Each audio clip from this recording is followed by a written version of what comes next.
We begin this hour with President Trump's war in Iran, where a permanent end remains as uncertain as ever, while what the White House still insists is a ceasefire is tested.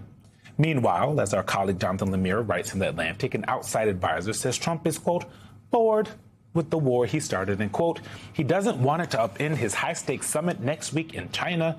He is ready to move on. So he shouldn't start wars then. That's been clear from his shifting language about the conflict. Just a week ago, he dismissed the role of Congress, telling congressional leaders that hostilities have terminated to circumvent the War Powers Resolution, only to say this hours later. We're in a war because I think you would agree we cannot let lunatics have a nuclear weapon. Do you agree? We're in a war, but then maybe we're not. It's very unclear. But this week, as the tenuous pause in hostilities becomes more questionable, he's had a different take. We're in I call it a mini war because that's all they are. We're in a little skirmish, military. I call it a skirmish because Iran has no chance. I call it a skirmish because that's what it is. It's a skirmish. And we're doing unbelievably well. After these strikes, is the ceasefire with Iran still on? Yeah, it is.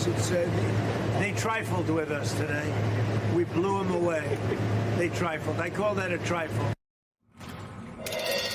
Trifle, skirmish, war.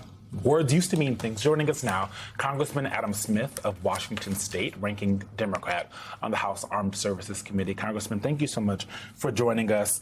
Language does matter.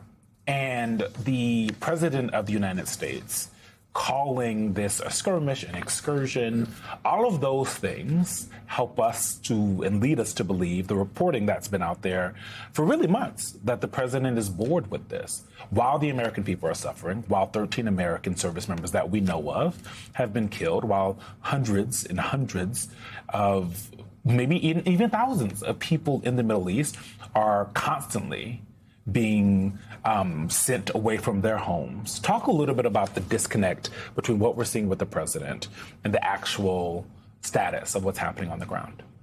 Well, I think you nailed it up front. I mean, President Trump wants to act like words and facts no longer matter. I like the way he says, that's what I call it. Okay. As if he has, some unique language and unique take on the world that the rest of us don't see. But the truth is, words and facts do still matter. Trump tries very hard, and frankly, it scares me the degree to which he is successful in fooling people into thinking that they don't, but they do. And the truth of what's going on right now is that we are stuck because Iran doesn't want to negotiate about what we want to negotiate. Up front, the president thought that a 4 to 6 week bombing campaign with that initial, quote, decapitation strike, end quote, that Iran basically would buckle in the face of that. Now, all of the experts who looked at it before that, including me serving on the Armed Services Committee, said, no, that's not going to work. 4 to 6 weeks into it being obvious that it wasn't going to work. So Iran was still standing. Meanwhile, the costs that you outlined had been incurred. 13 service members killed, hundreds wounded, thousands of civilians killed, the global economy in free fall, gas prices, fertilizer, all of that had happened. And we hadn't gotten any closer to accomplishing our goals. So step 2 was blockade, thinking that the blockade could cause that. And experts are saying that that won't cause Iran to cave either. So the blockade is now the fight. Now, the truth of the matter is blockade occasionally requires shooting because sometimes you have to blockade, people push back.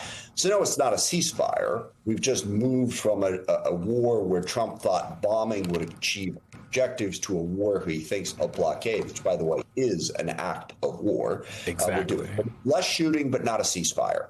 And those are the facts. That's what's out there. He can call it whatever he wants to call it, but that's what's going on.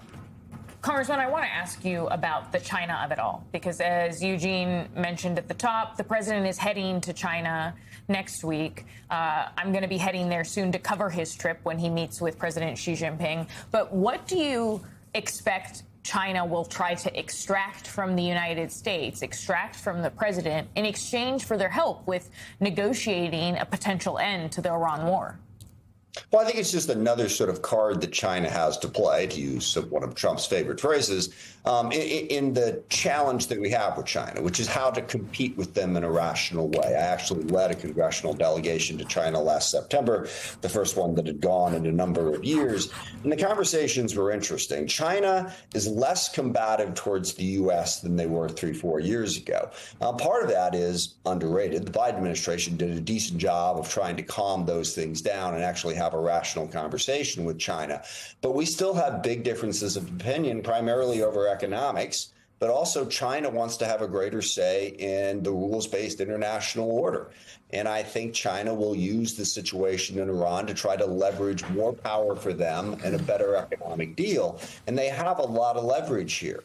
Because going back to the blockade, presumption of the blockade is it will force Iran to crumble because their economy will fall apart. Well, China's going to have a ton to say about that. If China keeps helping Iran economically, that dramatically extends the amount of time that Iran can survive this blockade. So I think China has more leverage now because of the weak position Trump has put us in with regard to the war, not just in Iran, but the war in the Middle East. Congressman, I want to ask you about a different global adversary, the Russia of it all. The New York Times reported this week that Russia is shipping drone components to Iran via the Caspian Sea. This is according to U.S. officials, helping Iran rebuild its offensive abilities after losing roughly 60% of its drone arsenal during recent fighting. These officials spoke anonymously to divulge private military assessments. First of all, have you been briefed about the possibility that Russia is shipping drone components? And secondly, there's been a lot of speculation that actually it was China that was replenishing Iran's military capabilities and missiles and assisting them with keeping their stockpiles up. And so obviously the meeting this week could address that. But what could be done to try to counter what Russia is doing now?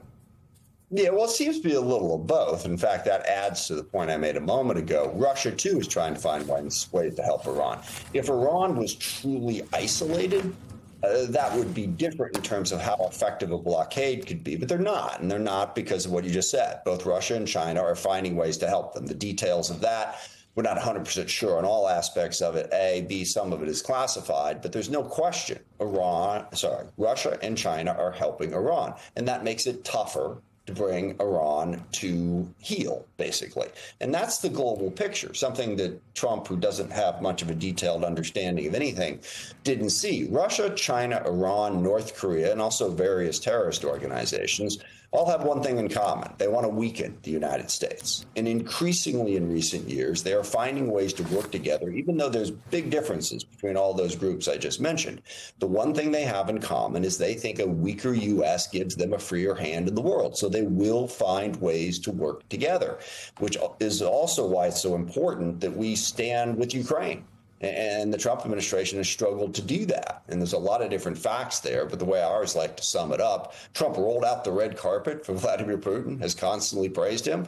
He brought Zelensky into the Oval Office and basically belittled and insulted him for an hour. So he undermined our ability to clearly stand with Ukraine, a place where Russia is in big trouble. But that's the picture. China, Russia, Iran, North Korea, various terrorist organizations like Hezbollah, Hamas, the Houthis, they all want to weaken us. They're working together. So just stumbling into a war in the Middle East just empowered that group it weakened us on our own. And Trump should have seen that coming.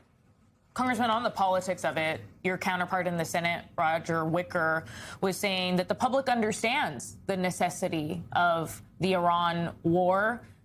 Do you think that the public understands?